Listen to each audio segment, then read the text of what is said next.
One of the things that I've enjoyed most since coming to Federal Hill House is really learning about its history and the impact that it's had on families and communities. The history of Federal Hill House actually starts in the Mount Pleasant section of Providence with the Irish immigrants in Mount Pleasant, and then moved to the Atwells Avenue area in the early 1900s when there was an influx of the Italian immigrants, and that's where the agency really began to garner its reputation that it has today. Between 1880 and 1920, some 5 million Italians emigrated to this great country. In 1880, there were only 25,000 Italians in the entire United States of America, which meant if you put them all in Fenway Park, there'd be 12,000 empty seats. It was a nice place for everybody. And my mother used to send us there because she wanted us to learn as much as we could. And she was very comfortable sending us there because we learned a lot of things that we wouldn't have learned if we didn't go. I was born a block or two away from the Federal Hill House when it was on the corner of Hewitt and Atwells Avenue. Had a big family, the DeAngelis family. All my cousins lived in the area like most of us at that time. But I had an aunt that lived right on Hewitt Street, so we would be there quite often, and we just naturally wandered over to the Federal Hill House. And, things I remember mostly was Mr. Zuccolo. He was a coach, he was a mentor, he was a role model. He was someone you looked up to. He was the one that controlled everything. He's the one that seemed to have all the programs in order, seemed to always have something for the kids to do. I used to work, come home, hurry up and eat, and we played basketball. Oh yes, it was wonderful. We had a good time. And we used to win all our games. And we weren't tall girls, 5'2", 5'3", and we used to win all the games for the Federal Hill House. It really was like second home to me.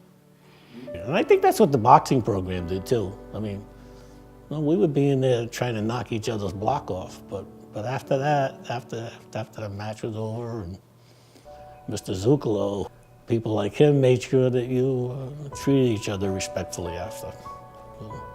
And that's a lesson in life, I guess, that everybody could use.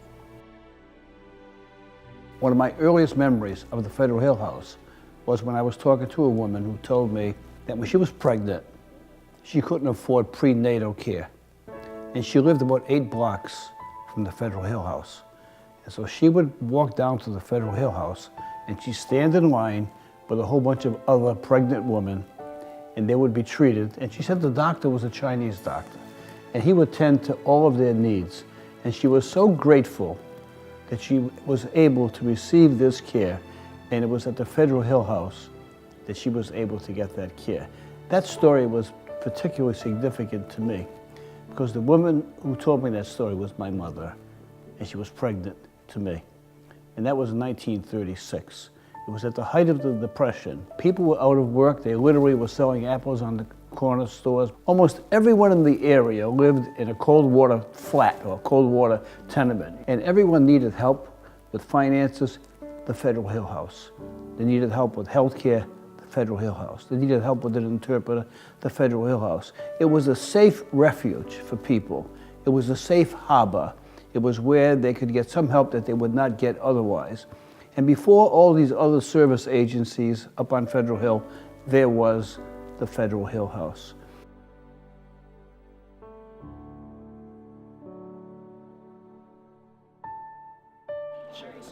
All right, so who wants to tell me why it didn't stand up? Some of the things that I'm most excited about as we move into the next 125 years of our agency is the new programming that we've started. Our Early Learning Center is considered a high-quality program, and it's rated by the Bright Stars quality rating scale. We are a 4-star rated program. In addition to really achieving high quality, we've introduced a trilingual model where children ages 18 months to age 5 are being introduced to 3 different languages. They're being taught in English, in Spanish, and Mandarin. And we chose this model because it gave children an opportunity to have access to programming that parallels some of the most coveted private schools. What is this? What is this? 蝴蝶。蝴蝶。 Butterflies, right? Aha. 春天我 Well, 们可 the 以看到 science of brain development tells us very convincingly that learning begins at birth. And all of the work that's going on at Federal Hill House to give children the best possible start in life really contributes to their school readiness. Investing in early childhood education, that's high quality early childhood education, is one of the best investments we can make as a country, as states, as local communities. And the reason for that is that if we invest early and give children what they need as that solid foundation before they get into the K through 12 system, we know that they are going to be better prepared and ready for the rigors of K through 12 education. If we don't invest early, we have a very uneven playing field at kindergarten entry. Another thing that Federal Hill House is really well known for is our senior programs. We're one of the oldest senior centers in the state of Rhode Island, and really our roots stem from a lot of the work that we did with seniors. Of course, the history and the tradition of Federal Hill House really belongs to the will of our board. We've had some tremendous board members who have given 40+ years of their lives to make sure that our agency stayed strong over our 125-year history. Board members who have gone on to great prominence but still remained very involved and committed to our organization. Federal Hill House was the first board that I joined after law school and coming back to Providence to practice law. I served on the board until I became mayor, so it was a continual service throughout that time period. It was almost 15 years, and it's something that I hold very dear to my heart. And when I look at now the people who are served by Federal Hill, and I've had a chance to go through as mayor and spend even more time there, I'm realizing that it's a big cross-section of our city, and it's something I'm very, very proud to be associated with.